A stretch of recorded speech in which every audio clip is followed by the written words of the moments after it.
to our Jesse Tree reflection for the 9th of December. A scripture reading from Psalm 105.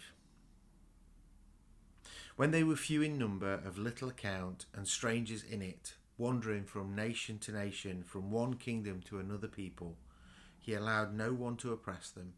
He rebuked kings on their account, saying, "Do not touch my anointed ones, do my prophets no harm." When he summoned famine against the land and broke every staff of bread, he had sent a man ahead of them, Joseph, who was sold as a slave.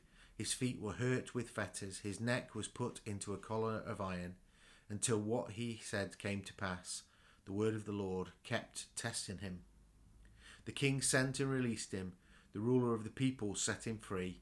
He made him lord of his house and ruler of his possessions, to instruct his officials at his pleasure and to teach his elders wisdom. From Genesis 37, starting at verse 3.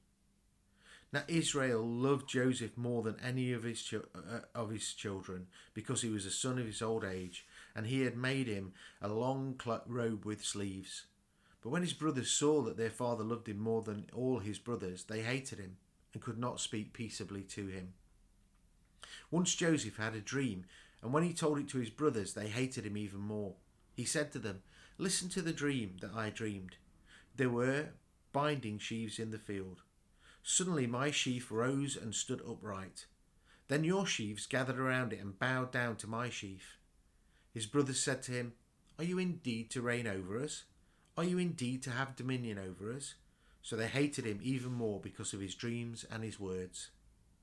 He had another dream and told it to his brothers, saying, "Look, I have had another dream.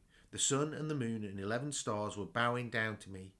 But when he told it to his father and to his brothers, his father rebuked him and said to him, "What kind of dream is this that you've had? Shall we indeed come, I and your mother and your brothers, and bow to the ground before you?" So his brothers were jealous of him, but his father kept the matter in mind. Now his brothers went to pasture their father's flock near Shechem. Israel said to Joseph, "Are not your brothers pasturing the flocks at Shechem? Come, I will send you to them." He answered, "Here I am." From Luke 1, starting at verse 76. "And you, child, will be called the prophet of the Most High, for you will go before the Lord to prepare his ways, to give knowledge of salvation to his people by the forgiveness of their sins."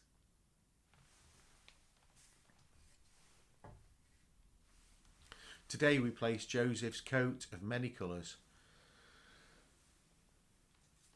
onto our Jesse tree.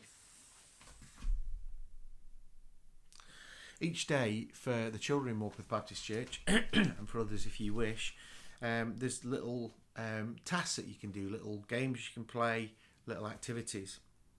So today it is wear the most colourful clothes you can, even if it's very colourful socks. So maybe you want to do that and live it large and wear some colourful clothing today. So our reflection. Joseph's coat is brightest of all. Joseph is the chosen one, honoured more than his brothers. Joseph is the prophet, the dreamer of dreams, chosen for honour, chosen for disgrace, chosen to suffer. Joseph was true to God and true to his dreams. It meant nakedness, shame, reproach, and false accusation. Do I dare be a dreamer for God's kingdom?